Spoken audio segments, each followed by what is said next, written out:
I just want to let you know, Mama, like, I love you. I forgive you. Like, there's nothing in this world that you can do, no matter what, that will ever make me not have your back.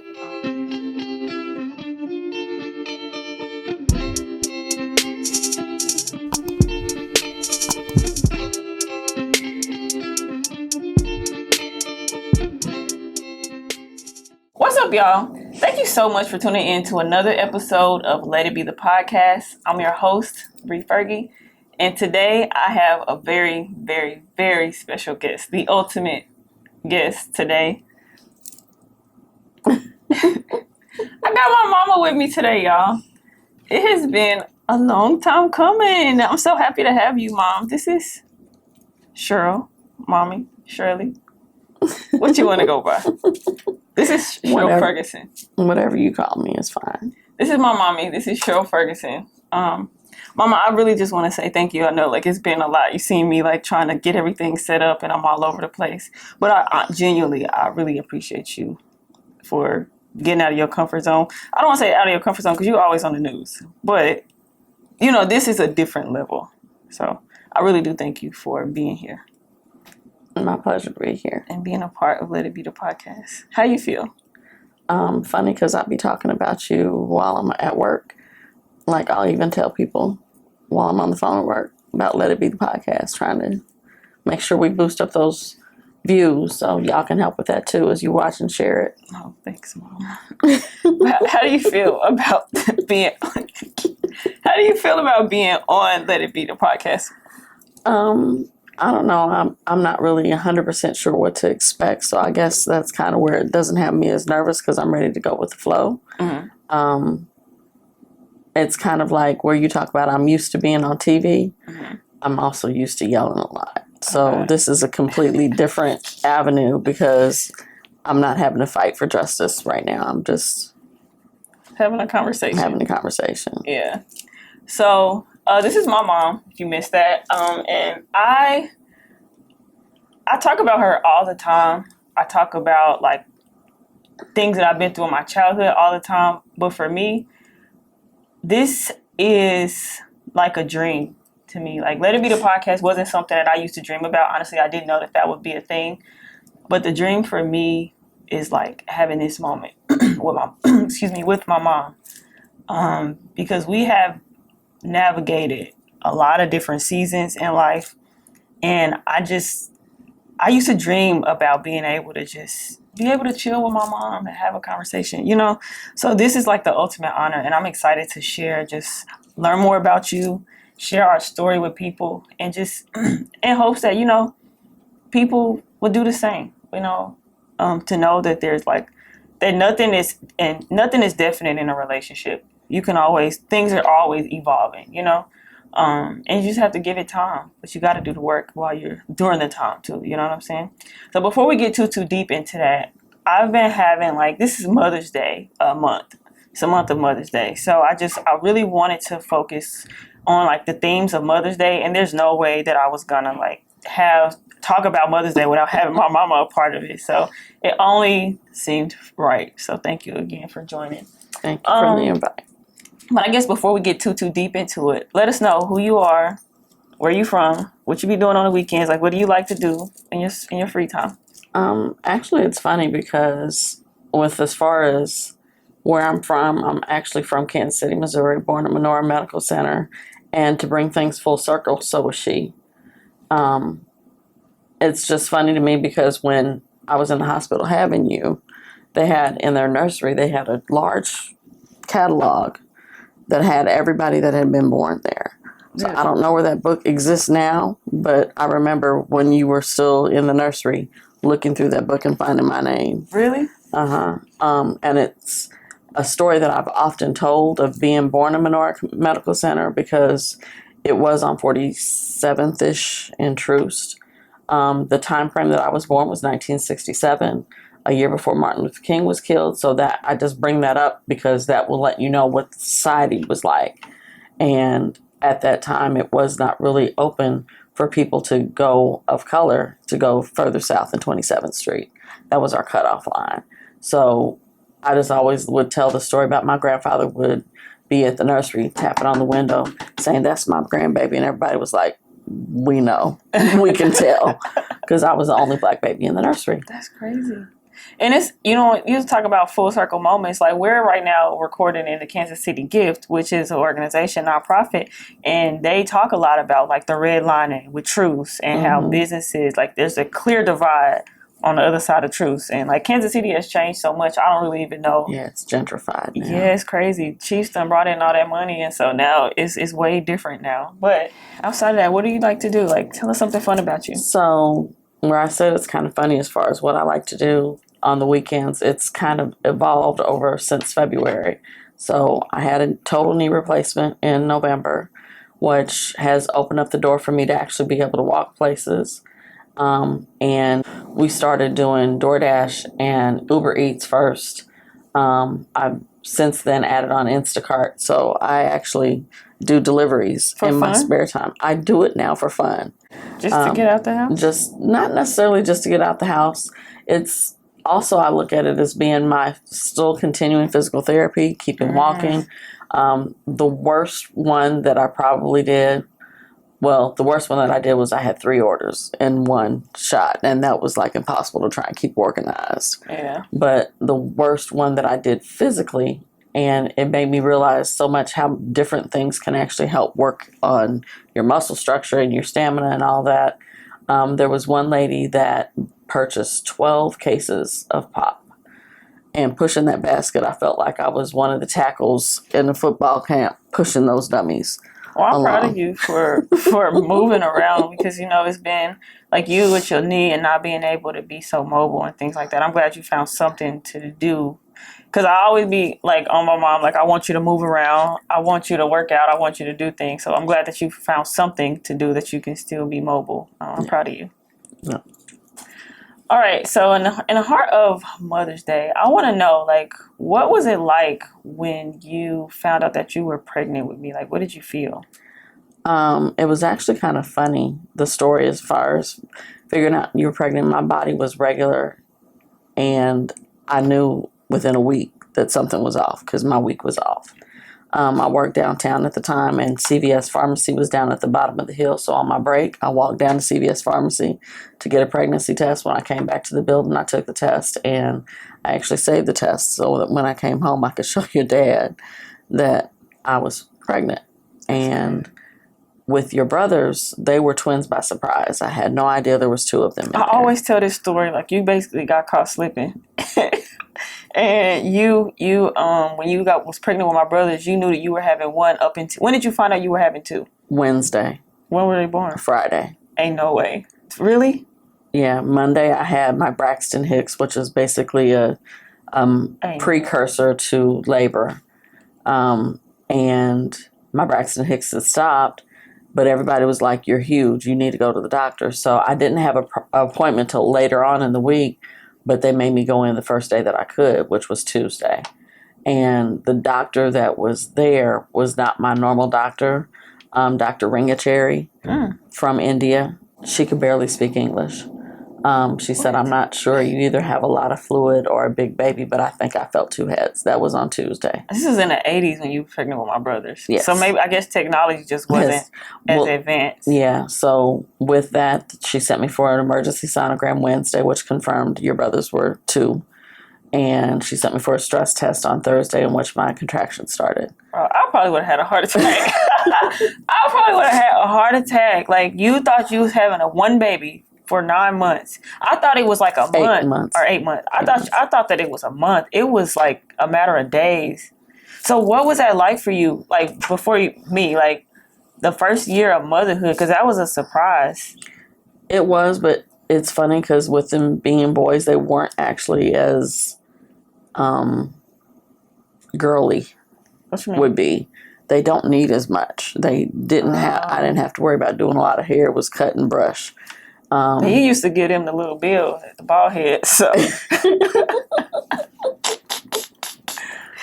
One of your brothers actually tried to cut his own hair one day, and he talked about the fact that not only did I punish him by whooping him, but I also punished him by letting him keep the haircut for a couple of days in school. Oh, that's crazy. So the first year of motherhood, going into that, you were caught off guard that you got 2 of them now, double bottles, double diapers, triple tears, like. What was the first year of motherhood? If it hadn't been for your dad, they would have probably still not be potty trained till today. Really? That was so stressful for me. But going forward with you, it was like I was all hands on deck for everything. I know the one video that we keep looking for, but that's how coddled you were. Oh. You were definitely the baby. You were definitely the girl baby. When your dad found out that I was pregnant with the girl, Kids R Us was actually a part of Toys R Us. I remember. Kids R Us was going out of business, and he literally, as we were walking in there, he was putting everything in the basket pink. And I'm like, you got to stop that, because they said that if they tell you it's a boy, it's 100%, but if they tell you it's a girl, it still may not be, because they're going based on, which I had to force them to give me a sonogram for you. Really? I told my doctor going in, I said, I want a sonogram. I'm not having twins again by surprise. I want an epidural, and I want a hysterectomy. Oh, my gosh. I only got the sonogram. I didn't get anything else. No. A hysterectomy? I knew I was done after you. That's good. I would have been done after the first. I ain't gonna lie. Getting caught looking like that is crazy. Well, thank you. Thank you for giving it a shot. Yeah. So the first year of motherhood with me was different. You said you were all hands on deck. Yeah, it was easier to deal with the feedings constantly. You were extremely spoiled. Dang. I gotta tell all my business. No. I'm sorry, but you were. And it was natural because your dad was in love with the fact that he had a daughter. Oh. And shout out to my pops. Just as much, we were involved with everything that you did. I would fall all the time for some reason, though. When you was pregnant with me? After. Oh. Like, fortunately, we carried you in the carrier everywhere, because it would be, for some reason, I kept falling. But you got everything that you ever wanted. If you didn't get what you wanted, you'd have a Brianna Crackers temper tantrum. You want to talk about Brianna Crackers? Tell them what Brianna Crackers is. Oh, gosh. What were you, like 7 to 8 months old? And she had fallen in love with Ritz crackers. So I let her hold the tube. That would be like her pacifiers holding the tube of crackers. Her dad took them away while I was filming, and she literally...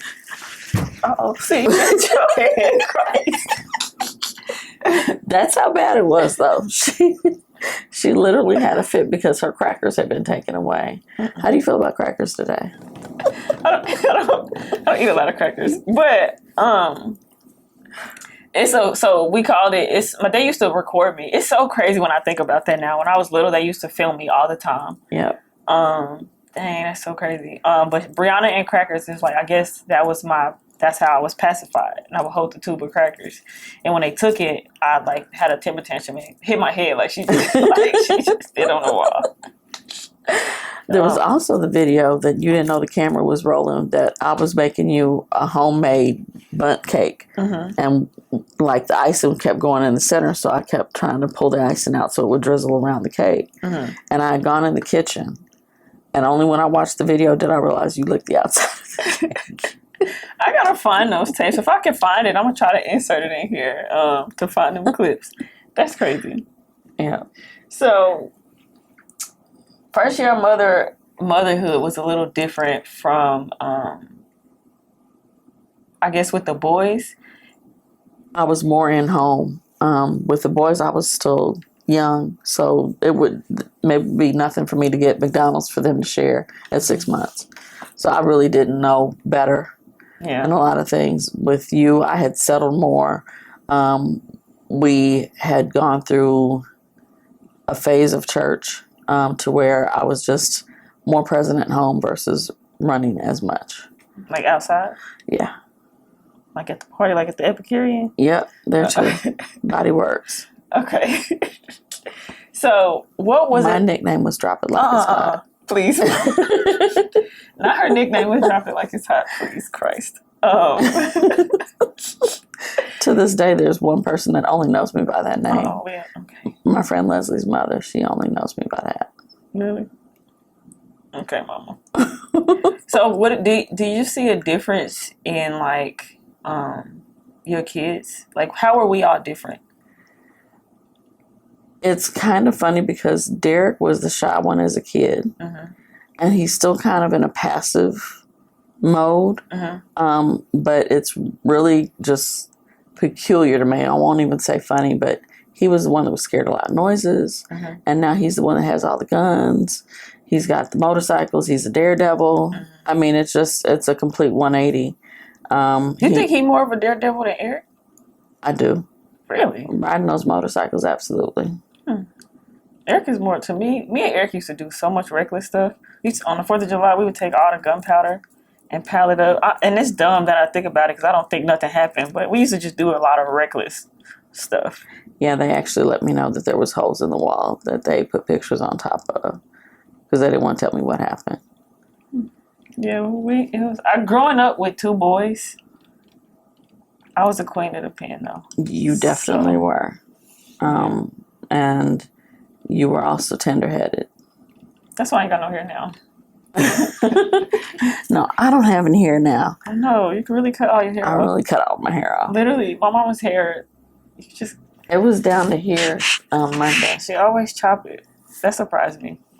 But I know we jumped right into like motherhood for you, but I actually want to go back a little bit to like you. My motherhood. Yeah, growing up as a child. What was that like? Because you were from Kansas City. You're from Kansas City, but you didn't always live in Kansas City. No. So at the age of 2, my parents, who were married by shotgun, I know that because they got married in December. I was born in March. Shotgun wedding.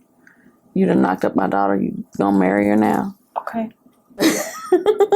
Okay. Shotgun wedding. Like I said, they were married in December. I was born in March. And they moved when I was 2 up to Minnesota, Rochester, Minnesota, at that age, which would be the early 70s. The only 2 things in there were Mayo Clinic and IBM. So they both worked for IBM. I remember moving first into an apartment, which I've actually got a picture of me with a beagle dog for some reason. I don't remember us having a dog, but the dog got in the picture with me somehow. And there was one point in time, this would be before they divorced, that my mother was turning into the driveway, and I thought I was Wonder Woman. So I opened up the door while she was turning so I could lasso my plane. What? This would have been when I was 8. I really thought that I had a golden lasso like Wonder Woman did, and I was going to get on my plane. So I opened up the door so I could grasp on, and I terrified my mother because I fell out of the car. That's why your kids act like they do. Because we get it from you. What you sow. Yeah, because we get it from you. That's crazy. But then after I was 8, life kind of completely changed. So my parents divorced at 8, and I was given the choice of where to go. I chose my mom at that point. So she moved. She was being promoted in IBM. So she moved to Burnsville, which is a suburb of Minneapolis. We were there for 6 months. Probably the most tender moment that I have of memory of my mother trying to, quote unquote, protect me would be that while we were in that apartment, I actually was trying to iron my own clothes and iron the floor. So she got scissors and cut as much as she could to get the burn marks out, and she told me that was our secret. We weren't supposed to talk about it. Now that I'm an adult, I realized she didn't want anybody to know about it because it would have affected her deposit on the lease. But after 6 months there, she got transferred to Chicago, and after we were there for 6 months, I guess this would be after I have this permanent scar on my eye from a kid that threw a rock that caught me right here. And she sent me back down to Kansas City. Why did the kid throw the rock at you? I have no idea. I don't even remember. I remember it was a rock. I remember bleeding. I remember calling my mom because she was at work and having to wait for her to come home because I'm bleeding from my face. If you ever get anything to where your upper bleeds, it bleeds profusely. Do you know, I want to finish that, but why are we so similar? I have no idea. You know what I'm referring to? You got hit in your face? Oh. Yeah. So yeah, I drove down the sidewalk. We'll talk about that. But with that, after she sent me down to live with my grandparents, she died when I was 10. Mm-hmm. And I actually found out through you how she died. All these years I thought that she had epilepsy.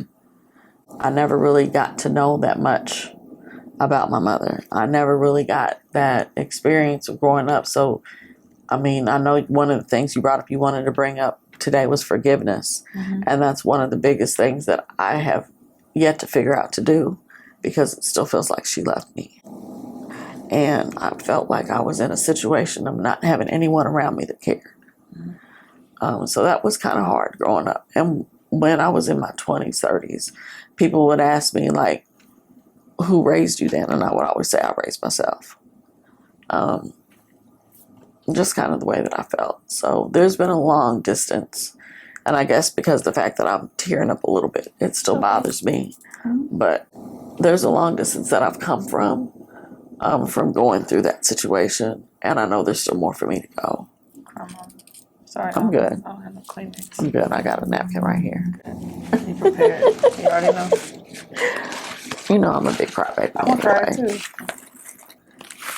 Yeah, but that basically was me in childhood. Living with my dad, still never really established a close relationship. And then when I was 16, he made a comment to me that I was, he just basically made a comment to me about, and not in a positive light, and referenced my mother in the conversation. So from that, I just couldn't take it. So I moved back to Kansas City, and I graduated from Bishop Hogan 85. Go Rams. We live a lot alike. Because you graduated from Bishop Hogan. Yeah. Well, Hogan. You know what? And the older that I've gotten and the more inner work that I've done, like, I don't just see you as my mom. I see you as a person with a story. You know what I'm saying? And I think that that's why it's so easy for me to forgive. You know what I'm saying? Because, like, you ain't never lived this life before. Right. You ain't never, like, you never had to parent. You know what I'm saying? You know, right. And, like, even the fact that, like, learning today that you found out that you were having twin boys and then you had them. You get what I'm saying? So that's why the purpose, like, the reason why I wanted to bring you on here is because I wanted to show the humanity of a mother, you know? Because mothers, when I was young, it was a lot of things that I didn't understand, you know? And, like, I'm not gonna lie, like, actions, like, there's a cause, like, you know, you have to pay for, like, the actions, but right. I don't hold nothing over you. You get what I'm saying? Like, yeah. we doing this for the first time, you know? And so moving back to Kansas City, being raised, you graduated from Hogan, you were a teen mom.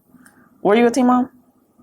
Yeah. 18, well, just turned 19 right after they were born. So yeah, still a teenager. Teen mom trying to figure out how to navigate. Now you got these 2 kids you got to take care of. So then you meet my dad, y'all get married, in the church kind of, but like not churchy. Churchy, yeah, but like just y'all went. And so I come along. What was it like for you? Like, what did you feel about having a daughter? Like, did you feel like it was? Did you feel? They say, like, mothers have daughters because they know that they need a friend, and then I've heard this, and they're like, or God will give you a son because you need love. God will give you a daughter because you need a friend. Like, I've heard that before from other people. What did it feel like having a daughter? I mean, it was like you were my buddy. I could do the girly stuff with you. I would take you down to get your hair done and just different things like that. There would be, wherever I went, you were up under me somehow or on my hip. You were just always there. And it just wasn't the same way with your brothers as much. I think it was because your grandmother was still young enough. Mm-hmm. She would take them all the time. I believe she was retired, but she would take them all the time to do stuff. She'd take them to the Bahamas. Just, they'd be gone. But with you, it was more settled. Grandmother's older now, so not really as many occasions of you guys going over there. It was more so at homebound. Yeah. So what would you say? So you talk about, we kind of mentioned, like, we have same similarities. Because there's one particular time, and this is when I knew, like, I was always obsessed with my mama. Like, I'm still obsessed with her, believe it or not. But even as a kid, I remember being so obsessed. And my childhood from like before things kind of pivoted, I remember like feeling like I was beautiful and like I felt a way like about myself. And I remember this one time when I was a kid being hard headed, I got hit in the face with a curtain rod. And before I could think about what the pain that I felt, because my face was cut open, I had 8 stitches in my chin. My first thing that I said was, "My mama's gonna be mad at me for messing up my pretty face." I remember Do you that. remember that? Mm-hmm. And I was so like afraid, like, oh my God, like I messed up my pretty face. So we were playing with the curtain rods, and somehow You were sword fighting.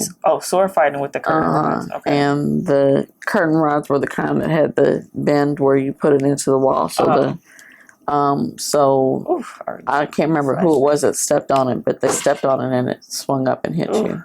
Coming right in the face. Uh-huh. And you got there in like 7 minutes from downtown Kansas City? From downtown Kansas City. She's talking about she was driving down the sidewalk. If cars were driving too slow, I was making it around them somehow. That's crazy. I had to have 7 stitches in my chin. So that I was young. What, 5, 6? Probably. You might have only been 4. I don't think you I was were in that school. young? I can actually remember all I don't that. think you were in school yet, so I think you were 4. So that happened. What was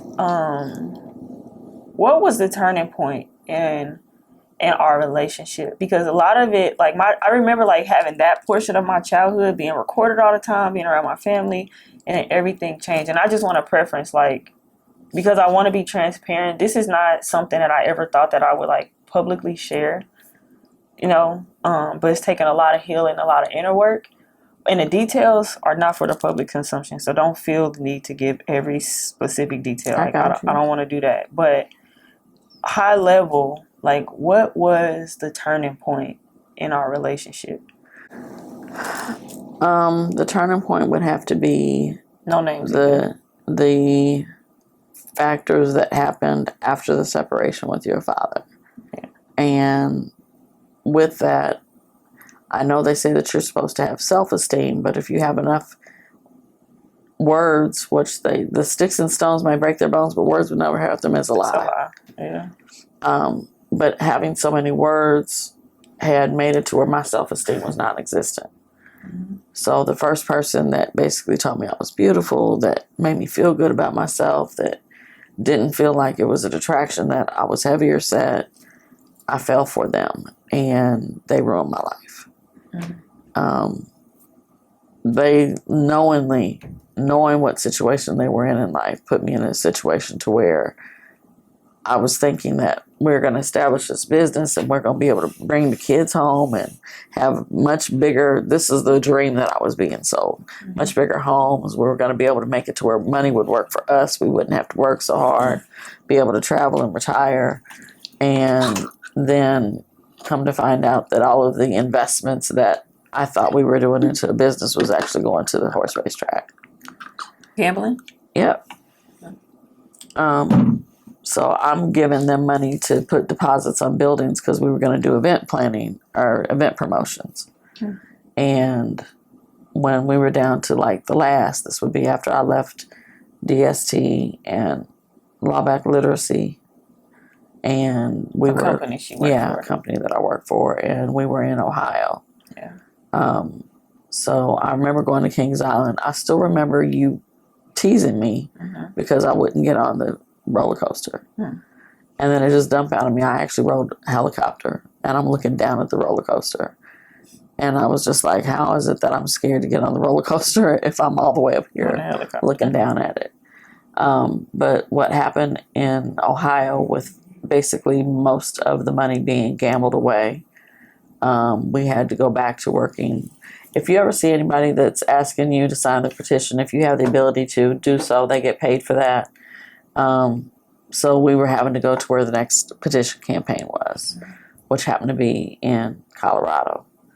In the highway on the way to Colorado, they advised me that their baby's mother, which is all I had been told, I have a baby that's 1.5 years old. She lives with her mother, yada, yada, yada. In the highway on the way to Colorado, I get told the truth. And that was that it was not just his baby's mother, it was his wife. literally, I've been traveling the country working with him side by side, inseparable, for 9 months. And then after everything's gone, I'm basically handed this wrecking ball. Mm-hmm. And I'd already had the low self-esteem before. To have the puff up and the let down in the fashion that I had, I didn't want to be here anymore. So with that, I made a drastic decision to what I thought was protecting you, and not realizing I was actually causing damage. Mama, you were protecting me. And I'm going to say this to you. I don't know if I've ever said this to you before, but like, you did what you thought was right. And I don't blame you, because most people don't even think outside of themselves to say, wait, but that's what a mother does. Like, let me do what I think is best for my child. And that's what you did. One thing that you actually told me last year that got me, because I had forgotten about it, was the fact that you reminded me that I left a phone number. I didn't know that. So you want to know how I found that out? So all of these years, I thought that, I remember detail that how that scene scenario played out. I thought that you just was like, bye, like, this is your fault, bye. And I lived for all my life, all of my adult years, thinking like it was my fault that this happened. My aunt actually told me that you wrote my grandma's number down and said, and that's how I didn't know how I got back to Kansas City. Your aunt that knows me, that looks like me? Yeah. Said, somebody's always at this number. And that's how they got me back to Kansas City. I didn't know that. So all of these years I grew up, until she told me that, it was completely like last year is when I found that out. So you didn't want to be here no more. Basically, you left me with him in Colorado, and you had plans, but God had other plans. Let's just say that. God had other plans. And so, do you want to share that part? I can. I actually took over 300 pills. And one of the pills that I was taking actually induces vomiting. You didn't know? I didn't know that. So, did not know that. Remember, I asked you this question the other day. I asked you how, do you ever see God moving in your life? Like you can celebrate, you always celebrating other people and blessings and things that they have. But do you ever see God's hand in your story? I actually have. A lot of times you don't realize the things that you have that are for your benefit. And sometimes you won't even really think that it's coming, but it's there. You just asked me what this tattoo meant. And it's my promise. It's Romans 8:28. Because God will use everything to work out for your good. So in the midst of you having plans to take your life, but God said, actually, no. And I feel like that's the hand of God. Like, we don't see it all the time. That you took all those pills and you're sitting here with me right now. Yeah. It's because God's hand is on your life, right? And sometimes it's hard, because I find it like, what I'm going through personally right now. But I'm not even consumed with that, because I know that God has a plan for me, and He's protected me even from back then. He's protected me. He's protected you.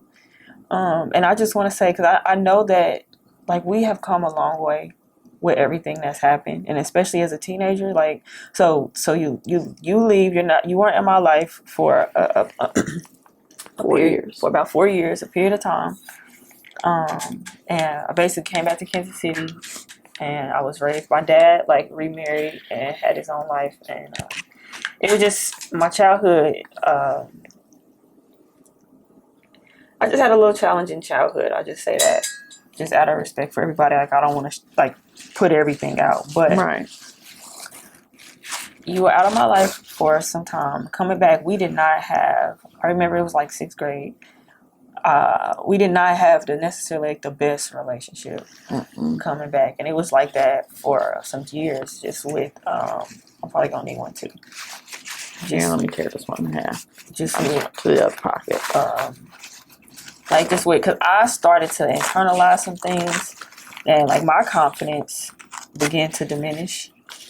I didn't feel beautiful anymore. I didn't feel like I was heavy set. Things that were said to me or done, like I was treated like the eyeball, and so my confidence was diminished as well, growing up. And so all I remember like you being away, but I was always thinking about you. I just was wondering if you were okay, where were you? Did you still love me? Were you mad at me? Because, and we can talk about this like later, but I just remember like the conversation that we had when I was confused, like, why are we at this place? And you told me to like be quiet, And so then I was like, oh, so I internalized it. And I'm thinking like, well, my mama left me because of me. And so then I just started to be angry. And that's why I had a rough childhood, because I was just mad at the world. I didn't really understand why things were happening. What did I do to deserve, I started to internalize a lot of things. And I remember like even up until middle school, high school, it was always a lot of back and forth. Like me and you would be cool, then we'll get into it, and then I'm back to my dad. So it was never like, I was always back and forth, and then I would stay between my godmom's house too. So I just kind of felt like I never really I felt unwanted, and I felt unloved, and I felt like I was an interruption, like a burden. And that's the way I lived my life. And I think that, and I don't believe that now, but that's the way I grew up. And so I think that that's why it's easy for me to be so hyper independent. I like to move on my own terms, do my own thing, and that's something that I'm still working through. Well, what would you say? So like going through that for that season for me, I remember what it was like, because at first it was a lot of confusion, a lot of hurt, like what was going on. But for you, what was that like for you? Because you did what you felt was best, what was best for your children. But for you personally, like how did you navigate that time? You mean the time away or after I came back? Both, like the time away and then coming back. The time away was basically from embarrassment. For everything that I had gone through, I just know how small Kansas City is, and how much that, I don't know if anybody's ever heard of the game that they play in school, telephone operator. Yeah. And what you say on one end ends up being something completely different on the end. Still go through that in life. But I didn't want to come back and face that scrutiny. So that's why I stayed in Vegas so long. Your godmother actually, when she called me, she asked me one day, when was I coming home? And I gave the same old excuse that I really had. She said, well, you have until May 1st to get it together, because that's when your plane ticket is. And I've been back ever since. Again, God's hand on your life, because my godmom has been like a beacon of light into my life, because she knew everything, and she never talked down about you. She let me know that you love me. When I had questions, when I didn't understand, she was like again, the hand of God. Because of her, like I went to school, I graduated school, like even through college, even to this day, she's still around, she still helps, she still supports and things like that. But she, like you came back and you stayed with her until you got things together. But I remember you said something to me, and this is why, like, I'm glad that we're able to have conversations about mental health now.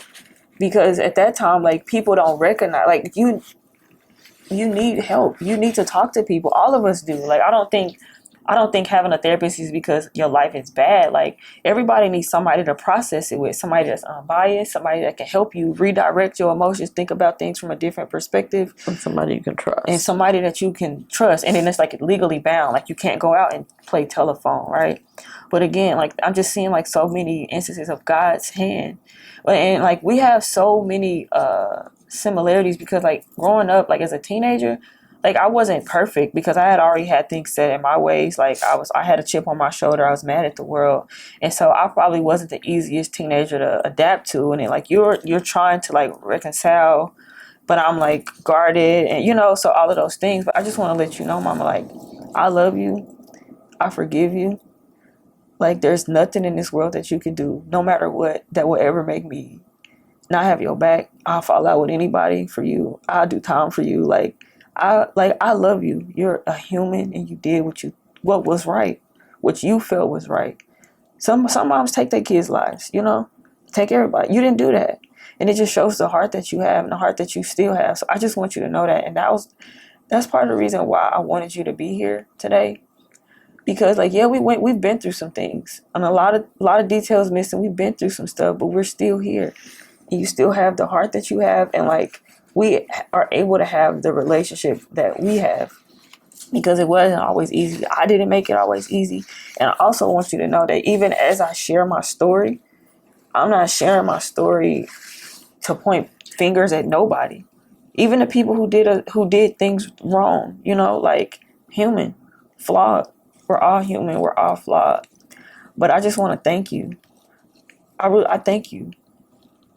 And I don't want you to feel like you got to carry this burden. Because at the end of the day, all of us are dealt cards that we don't necessarily always like. You know what I'm saying? But it is not your job to heal for me. It is not your job to heal for my brothers. That's a personal thing. We all got resources. We all can utilize them, you know? And even if we talk about it, like you've taken a lot of scrutiny because people are not like healed with themselves. And so it's easy to point the finger when you can't look internally and see, you know? And I'm grateful that we've been able to overcome those things and to have the relationship. Because for me, the turning point, like after that happened, I think going to college was the best thing. I think that's when we were able to like actually establish like a real relationship. It was kind of funny to me the way that you ended up in college, though, because you were a horrible student as a high school. You were horrible. You weren't interested. Or like you weren't interested. You would constantly have paperwork that we found out that didn't get turned in, and it just really didn't seem that you were as studious as college would be. And we were fine with you staying here, going to college, but not going away because for some reason we just felt that if you go away, you were going to not do. So you definitely made us proud. Based on what you have done. But the one thing that actually really got me of realizing that there had been more so a connection between us was after your first year of college. You had your 3 musketeers, your 2 other friends that would always be over the house spending the night. And one of them had done what I had just before you went away to college had fussed at you for doing, being outside in the dark, in that dark parking lot in the apartment complex. And when you went to go make her come inside, you basically told her, you're not going to disrespect my mama's house. And it was funny to me because I had to have the same conversation with you, and it was complete 180, like complete turnaround. And I was like, so she does get it. Yeah. But I feel like going back to high school, like, I don't know if I was bad. I'm not going to lie. Like, I know I've come a long way. I think I did enough to get by. Like, I didn't have F's and D's. I probably had like C's and B's and maybe a D or something like that. But there was a point when I realized, like, what am I going to do with my life? And it was because of people like Miss North, and like my school was a college prep school. They made us apply for colleges. And so at the end of my junior year, that's when I was like, okay, well, I have to do something. I can't stay here. And I got accepted to over 15 colleges. And I felt like for me, I didn't feel like y'all was cared, to be honest. Like, I just felt like y'all wasn't as involved. It didn't matter if I did things right or not. Who cares, you know? And so I guess that's why I kind of just didn't. But for me, going to college was like, that was a decision for me. And like what we went through before I went to college, y'all felt like, well, you need to stay here and see to prove. But I felt like, well, I got an opportunity to go far, and I wanted to go further. But for me, Northwest was like a happy medium. Like, okay, well, I'm going to go far enough, and then I just felt like I just took off from there. Like, I had to like make a choice to do things different. Oh, you didn't take a no. It was like we had said no, and you were like, well, Mom, they've got orientation on such and such a day. Can you make it? Yeah. Okay. Yeah, like I've really been like, I'm gonna do what I want to do. Like, I've always been that way. But for me, I would say going to college is when I seen our relationship change for the better. I think it's because like I begin to change too. And I just seen like we were able to have conversation. I think that distance kind of helped us, for me. You think? Would you agree? Yeah, because we were still working on trying to be connected, but you did have your rebellious times. I remember when I worked for the phone company that I did, and there was a time that I was trying to punish you because of school, and I was trying to take your phone, and you were like, you can't take this phone, I paid for it, I bought it. So I was like, okay, I'm going to one-up you, and I cut your line off. And I only had done it for a temporary period of time. Like, I literally just reported the phone as being lost, but told them not to cut the line yet. And your godmother went and bought you a phone. I'm like, how do I teach a lesson in that? Yeah. Lord, we've come a long way. We have come a long way. So I would say our relationship really began to evolve. Going to college and then moving. So when I decided, I always remember, I never forgot the day that, because you know, like what I went through after I graduated college, and I was trying to figure out, like, what do I do with my life? It was really, really tough for me. And I wasn't the kindest. I wasn't always easy. And I felt like you've always been like this. Like, you didn't really know what to do, but you were like, I'm here. I don't know how to love you. And I felt like I was very, like, pushy, like push away. You just loved on me anyway. But I remember the day that I was packing up my car to move to Texas. I remember just us hugging and you crying, but she was like, I don't know, but I mean, she gonna do what she want anyway, I guess. Like, but go for it. And you've always been like that. Go for it. You know, that's why I feel like I tell you more. I've found, I didn't know that I would ever be able to be to this point where I could be so vulnerable with you. And I love that you always gonna support me. You always gonna show up. Even if you don't know how, even trying to set up today, it's like, what can I do? You know, and I just thank you for that. And I'm just grateful that we've been able to evolve in this way. I used to pray for times like this. I really used to pray that we would be able to just have a conversation, because I felt like I wanted everybody. I felt like I tried to play that hero role. You know, like, okay, yes, bad things happen, but like, everybody, let's just be family. Let's get along, you know. And because as a result of that, it's caused rifts in our family still. Right. And I'm not saying that I'm like a saint. I'm not saying that I've handled every situation the right way. But the way I feel about you is like, you're still my mama. Nobody gonna disrespect you. I don't care who it is, you know. But I always just felt like I'm always gonna have your back. I'm always gonna fend for you. Nobody's gonna disrespect you. And like I said before, like, our healing has nothing. Like, yeah, you've taken accountability, you know. And what else can you do? And I'm just not like I don't feel the need to make you pay over and over. As a teenager, I felt like I want you to feel as hurt as I felt, and so I wasn't the easiest to deal with, right? But as a grown woman, and I see you as a grown woman, as somebody who wasn't treated the right way, who needed help. You didn't have a mom. You didn't have a blueprint to know how to do this, you know. Motherhood was kind of like something that happened. It fell in your lap, you know what I'm saying? And that's why I have so much, like, grace for you, because you're a person. But I just want you to know, like, you're doing a good job, and I love to see you, like, even as a grandma, the way you love my nieces and nephews, the way you present, you try, like, to show up and do it is the best that you can. I feel like that's like your do-over, and I'm happy for you. So I just don't want you to care. I want you to take away from this conversation. I want you to feel lighter, because that burden, that was yesterday. It's a part of your story, but you moving forward, you know? You ain't gotta keep reliving what you didn't do right, because it's over and done with. Like, everybody has a responsibility to move forward.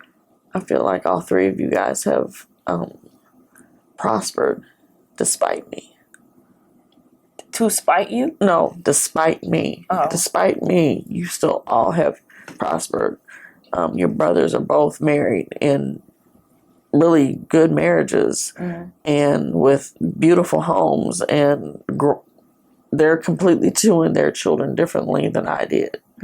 Which it's kind of hard for me to believe they were able to make that transition, because they didn't have a table to go from. They didn't have a palette of this is what you do and this is what you do, because I probably wouldn't have been so easily distracted with leaving town, except for the fact that your auntie, my mother's sister, we had already talked about and planned for the boys to go up there and go to school from there to try and give them a better chance. Yeah. But it all worked out because I wouldn't, and even if it wasn't, I think about Denise too. Like, if it wasn't for Denise, I wouldn't have a relationship with them. You know? Yeah. So things like, and that's what I like when I talk about God's hand, like things still worked out. It might not have been the way we planned it, but it still worked out. And even to this day, like, despite who I'm cool with and not, like, I love my brothers. I love their kids, you know? We all got breath in our bodies. Like you said, your kids are doing well. And so I feel like that's, again, God's hand, because I feel like a lot of times people internalize things that have happened in their childhood and that blocks them from moving forward.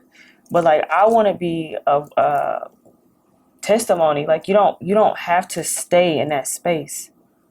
And yes, it's a part of my story. I'm going to share my story as I feel led to share my story. But I don't have to stay bound to what happened to me.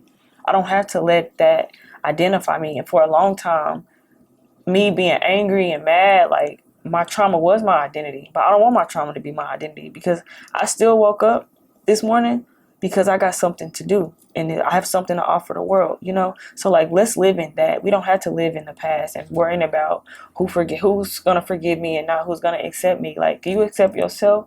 Can you forgive yourself? Can you take accountability for yourself? Okay, let's move forward. And everybody, eventually people will get on board. And I think that that's, like, it goes to show, like, even how you treat yourself. If you treat yourself a certain way, like, okay, I take accountability. I take accountability for everything that I've done. Even in relationships, things that I didn't handle the best. Like, excuse me, like, I didn't do that right. Okay, and as a result of that, now I don't got the best relationship with everybody. You know what I'm saying? Like, I take accountability for that, but I'm willing to move forward.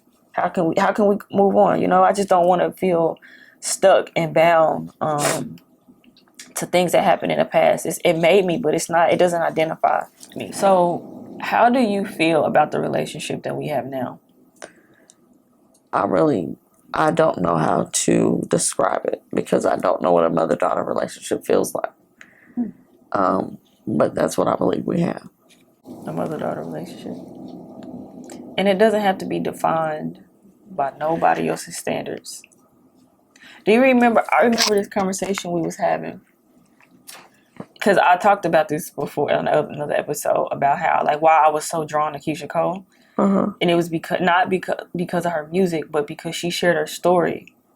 And I saw, like, dang, somebody else kind of has, like, a dysfunctional family dynamic, but she's still like, I love my mom. I put my people on, whatever. But I think about, like, the way she cared for her mom. Like, you aren't on drugs or anything like that, but it gave me hope. Like, okay, we'll be able to get through what we're going through and things like that. But the relationship that we have now, like, did you ever think it would get to this point? I didn't know what to expect.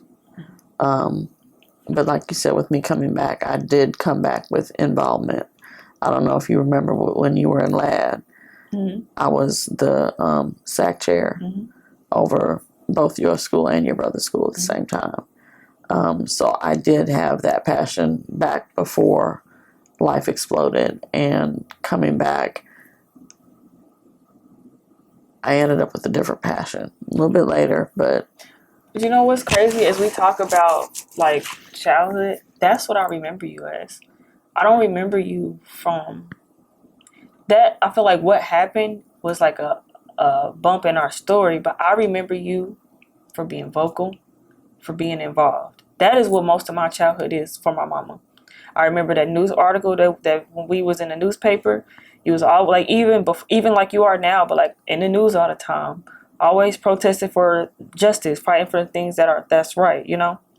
So, like, coming back, like, I didn't know what to expect either. I think it's taking time for, like I said, me to do the healing work within myself, and I'm still evolving. I'm not the best, and we still have our moments where I'm frustrated, you know, like we're not perfect, and I don't want to portray that, but I didn't know that we would get to this point, but I'm grateful that we are. Definitely. Yeah, and I just want you to walk away from this knowing, like, I see you. I see you as Sheryl, the human, not just Sheryl, the mama that had a hiccup in life. Like, I see you, and I want the best for you. And I think that that's why sometimes it gets a little frustrating sometimes, just it's not because I think anything less of you. I just think that you deserve the world. I think that, like, your redemption, like, if I got it, you got it, and as soon as I get it, you gonna get it. You don't owe me anything. You don't gotta work to prove yourself to me. You don't got to. I just care about us as we continue to evolve moving forward. You being a grandma, like, I ain't having no kids, but, like, with my nieces and nephews, like, that's what I care about. Like, us moving forward. They don't have to relive what we went through. We can just build. We're building over. Like, it's a continuation. I can't say Right. we're building over because it doesn't go away. And like I said, even as I evolve more and I share maybe more details and things, it's never to shame you, but it's just my truth. And I just want you to know that I'm always going to be respectful of you. I'm always going to be mindful of that fact, okay? Like, what is something that you wish the most for your kids? For you to continue to love family, and continue to find those ways to work out problems, and for there to continue to be opportunities to reconcile where there are still issues. What is because that's even the same that I feel for you, and you've got siblings outside of the ones that you have with me. Mm-hmm. So I feel the same way for them. I don't know if you've heard, I've tried to champion for him a few times, saying that he did not have that structure to ever feel like he was loved when he was growing up. Mm-hmm. And I can speak that from experience because I didn't feel that way either. Mm-hmm. So with where they are right now in their life, they don't know. They still don't know. They still don't believe that anybody cares about them. And I think it's became worse because of some of the roads that they went down. Mm-hmm. But I still feel compassion for him. Yeah, I do too. And Rome wasn't built in a day, and I feel like it's taken somebody, and I'm going to do the best that I can with what I got, and it is my dream that all of us can be reconciled and be whole, but it does take that inner work and that inner, like, it takes that inner work because, yes, a lot of unfortunate things have happened in our past, but staying there is a choice. It's a choice. It is. And sometimes it takes people, sometimes people never get it, and sometimes people get it later in life, but it's a choice. And I pray to be an example. I pray to be a resource. And it'll happen, as it is in God's will, but it's a choice that we all have to make. What's something that you want me to all, like, remember when you're not here? Like, something you want me to remember or know about you when you're gone? The one thing that we haven't touched on, which, like, I think might be relevant, just as far as you talk about me being champions for other people and speaking up for justice. When you called me that night on December 3rd in 2019, and it was hard for me to go to sleep that night because I thought so much about how far away you were and that you needed somebody. I was scared of what path you would take with that happening. Mm-hmm. I used that compassion to put everything I could into what I did to try and help lead the fight for justice. So, I talked about this before on the episode. On December 3rd, 2019, the police killed my ex-boyfriend, Cameron. And that was a very dark time for me. It was really hard. I had talked to him the day before. And the last thing I told him, I didn't talk much detail when I interviewed his family, but, like, the last thing I told him was that I was proud of him. And I had been in Kansas City, but I didn't see him that time. But I found a picture. We went and took pictures at, like, the portrait place. And like snuck and took pictures, and I found it and I sent it to him, and we just got to chatting, and I was just telling him, like, I'm proud of you, whatever. And so when he passed away, I couldn't wrap my mind around it. And you never think you'll go through something like that, and it's something that's also public now. It's all in the news, and even still, right. So it's kind of hard to heal from that. And I didn't know how to I never felt nothing like that before. You never imagine that's something like you. How do you navigate something like that? But when I called you, I can't imagine what that's like to have a kid so far and that's going through something like that, and you don't know what to do. But I will say, like, what you've done, it's the ultimate honor. And I know that you did this, like, and it's made me feel good because I didn't know how to process my grief. And so I kind of boxed it up and just kind of like put it away, buried it as much as I could because I didn't know how to like navigate those emotions. But that is how It's Time for Justice was founded. That's crazy. So tell me a little bit about It's Time for Justice. If I have to actually really look back at it historically, I remember fighting as hard as I was because I figured if you were here, you would fight. I also realized that every time I had anything that I wanted to share from it, that you were still hurting from it because you didn't want to talk about it. But I still kept fighting anyway. I had one person that asked me when I was soliciting help to help, chairman this battle. They asked me, what do you expect the outcome to be? What is it that you want from this? And, we can't bring him back. So that's not an option. So what is it that I really, when I thought about it, I said, I want his children to feel more than just a statistic.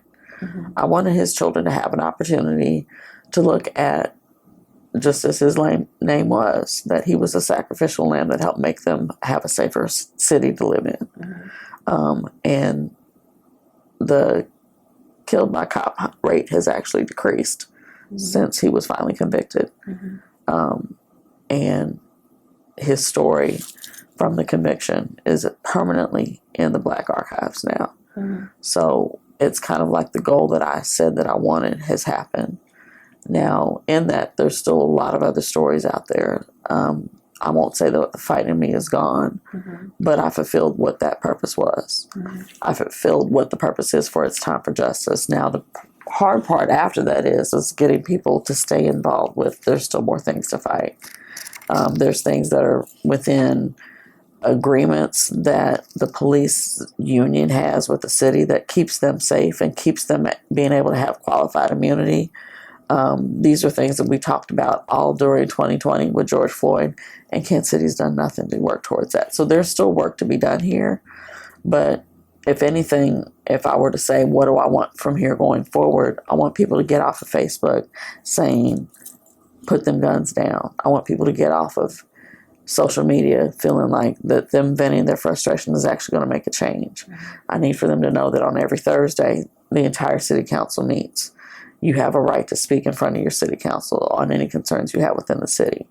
Board of Police Commissioner meets on any given Tuesday. They go back and forth. One of the groups that I had reached out to try and figure out how do I get that, they said, oh, don't even worry about that. They move it around to try and trick us. No, it's actually on the website. Just pay attention. Follow along. Don't give up because it's too hard to fight for your safety, because you're fighting for the safety of not just yourself, but your future. And I looked at, for me, part of what the Bible talks about is you putting up something in the storehouse for your offspring, for your children's children. So that fight for me of keeping going was not just to help with Cameron's family, but also to help my family as well. I've only got 2 boys to worry about, but they're killing women down too. So there's, 7 grandchildren here in the city that need to have a safer Kansas City. And it's funny that you brought up purpose, because I often talk about purpose, right? And how purpose sometimes is always present. We just don't recognize it. So you think back about our whole story, how this whole thing just came back around. What I told you, I remember from you, was just always being present, always being involved. Even before our disruption, you were involved in the school board, and we in the newspaper and all those things. And then you go away, you come back, still involved, still advocating. My ex gets killed, and you now that amplifies your voice because, like I told you, like you got a purpose. Because not everybody, like when I talk about purpose, everybody has something that's on their heart, something that they're passionate about, and it might not be public. Everybody might not. You might be working in a kitchen somewhere, but you feel passionate to be there. You feel like I know I make a difference in this space. You might be in an office where it's like I actually enjoy the people that I'm connecting with. I know I'm supposed to be in this space. But for you, your purpose too is your voice. Because that's where I get it from. Like, that's why I'm not afraid to have hard conversations. I will say anything I want to say because I see you stand up and fight.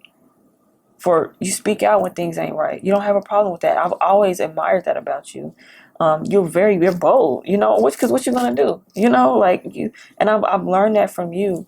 But to see how even out of all the things that we went through, that's still been something that you've been passionate about, and it's come back full circle, even at this big age and adulthood. You know what I'm saying? Like, and I'm happy that you brought that up. But like I was saying earlier, Romans 8:28, God will cause all things to work together for the good of those who love Him and are called according to His purpose. Because you have a purpose, and like it took a lot of the sacrificial lamb.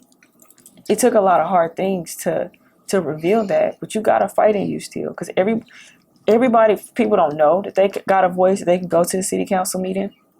A lot of people don't know, but because you have that care, like don't let the conveniences or the inconveniences either of life disrupt you from walking in that gift, that passion that God gave you. Because we needed you. Because if it wasn't for your involvement, how would this Cameron case have turned out? I'm not saying you did everything, but you played a part in it. You know what I'm saying? We've talked about it a lot, and whereas I don't want to feel like there is anything that necessarily relies on me, but even with people within our group and those outside of have brought up, if we hadn't constantly brought up the relationships that the defense attorneys had with the judge that they were sitting in front of, if we had been quiet about that relationship, would he have just fallen for the okie doke and done what he'd done before? Exactly. So you have a purpose, and it's played a part. And don't discredit like the parts that like God gave you that. So don't try to shy away like, oh no. It's like, yes, like you matter. You're here and you matter. Your voice, it matters. Your passion, it matters. Like, so I just don't want to see you. I want to see you keep working towards that. Because at the end of the day, when we have to give an account to God with what we've done, with what He's given us, I want Him to be like, well done, my good and faithful servant, even to you. Because God loves you. He loves you too. Even if it's hard to see His love sometimes, He loves you and He's still providing for you. He's still going to make a way, and He'll still come back and show you like, hey, that thing you did here, it made a difference. Now do it again, or keep going. Keep speaking up. Like that's what I want the most for you. I want you to know that you are seen and you are loved, not just by me, but by God as well. What would you tell somebody who maybe has had a disruption with their children, who maybe have had something and they haven't quite reconciled yet, or that they've done something that's like affected their kids? What would you tell them? Not to give up and not to fight too hard. I know that sounds funny, but if you fight too hard, you push, and sometimes you'll end up pushing away. So fight enough to where you'll know when it's time to retreat, so that you at least laid the groundwork. This is here and available. But then don't keep pushing the issue, because if that person's not ready for it, all you're going to do is push them away. And I've had to learn that. And I've had to learn how to just let it be quiet for a while.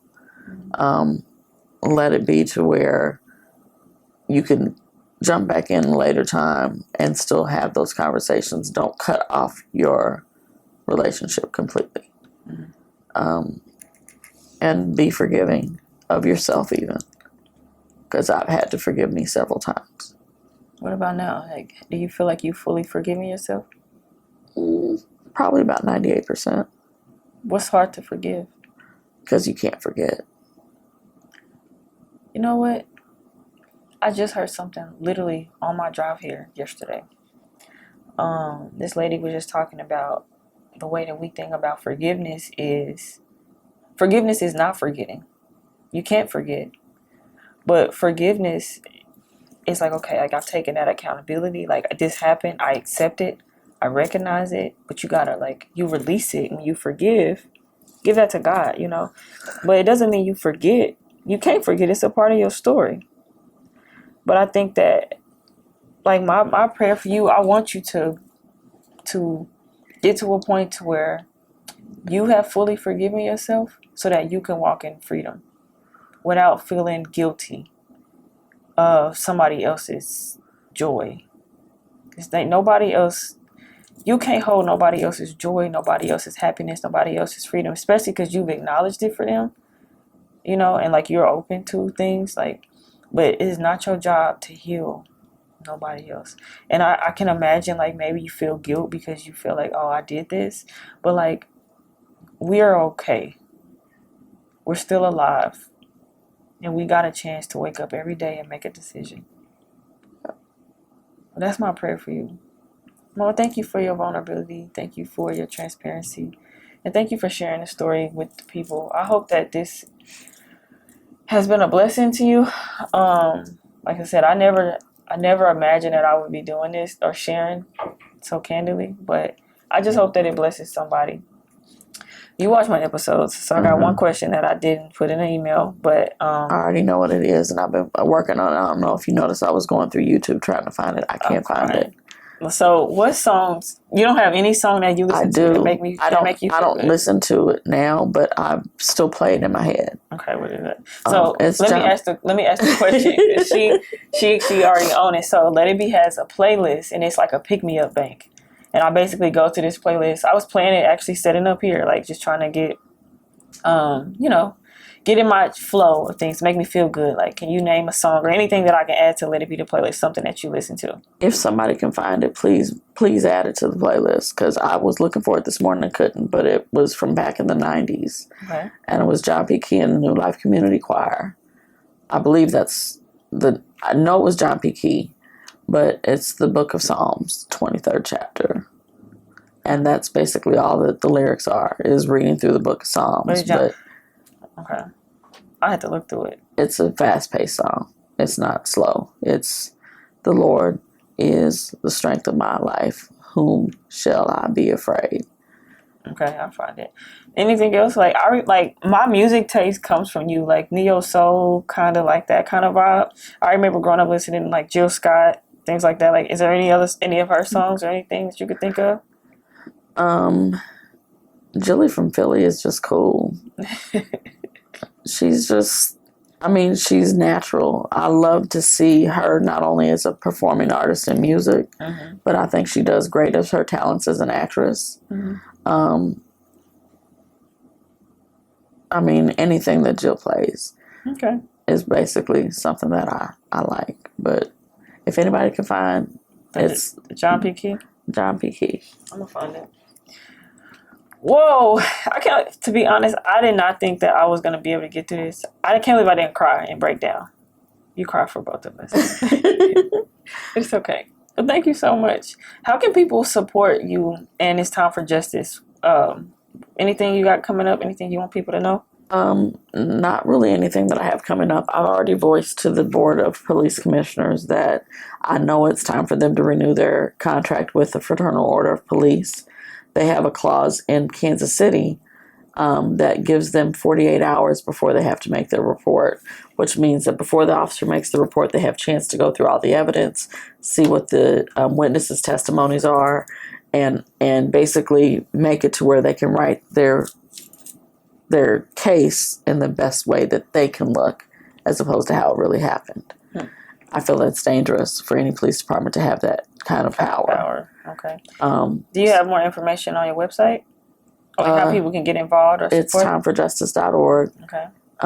There's also a group that, for the most part, since we are kind of in a lull space right now with It's Time for Justice, Casey Leap has been born out of the protest age, and they definitely can use people. I will make sure that I get a link put for them on our website. Okay. But it's Kansas City Law Enforcement Accountability Project. They have rapid response teams that whenever there's an incident that comes across the police radio that there's an officer involved shooting, they are there. There is actually a man that got body slammed after they had the police involved shooting. And because Casey Leap was there, it was all caught on tape. So they lost that case. Wow. They settled that case without it even going to court. So Kansas City Law Enforcement Accountability Project would be exactly where I would push you to. And I will make sure that on our website, it's timeforjustice.org. It's for the number, not the word. Yeah, I'll make sure the link is at the bottom. Okay. Well, Mama, thank you so much for everything. Thank you. This was how you feel. I love you. I love you too. You feel good? Wasn't I'm that good. bad, right? Okay. Thank you so much for tuning in to another episode of Let It Be the Podcast. I pray that you take something away from this. Man, thank you to my mom for showing up and just being so vulnerable and being transparent. You can follow Let It Be the Podcast on all streaming platforms at Let It Be Podcast. You can find me on social media at Let It Be Podcast on Instagram and Facebook. You can also follow me personally at Fergie on Instagram, TikTok. But yeah, that is it. I hope that this episode has been a blessing to you. Hope you see yourself. And honestly, I hope that it speaks to your heart and whoever it is on this other side that has been wondering, like, if there's a redemption story with you and your mom or your dad or your siblings or whoever. It is. Like, nobody's perfect. And in any story, all of us, we can take accountability in every role that we play in it. But I just hope that this is an inspiration to you. Like, there's hope. That God is still in the midst of all things and he's always working things together. So if it's on your heart to forgive your mom, forgive her. If it's on your heart to forgive your child, forgive them. Your father, forgive them. We're all people. We're all living this human experience and we've never done it before. So there's going to be some things that we fail at. But you got to give, everybody deserves grace. And just know that you are not defined by your mistakes. Your mistakes give you, it teaches you lessons to grow, to learn, to heal from, and to go and help somebody else. So that is the only reason why, like, this is a mere obedience for me, but that's why I'm so, like, adamant, like, what God puts on my heart to share and do, I'm going to do it because somebody else's freedom is connected to it.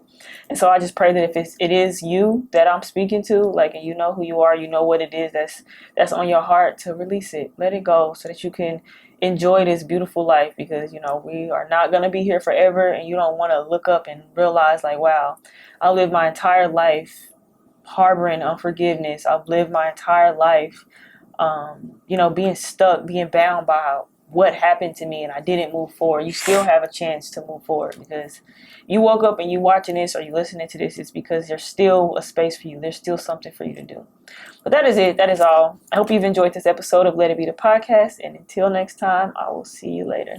Bye. Say bye, Mama. Bye. Are you going to tell them who got on TikTok first? You got on... Okay. My mama got on TikTok first. And I used to make fun of her. Yes. Jesus Christ. She got on TikTok first. Now I'm on TikTok. I'm sorry, that was just stuck in my head after you said you're on TikTok. I'm like, she talked about me for being on TikTok. And look at me now. I'm on it. All right, well, I'll talk to y'all later. Bye. Bye. Oh, give me a hug. I love you. Me too. Thank you.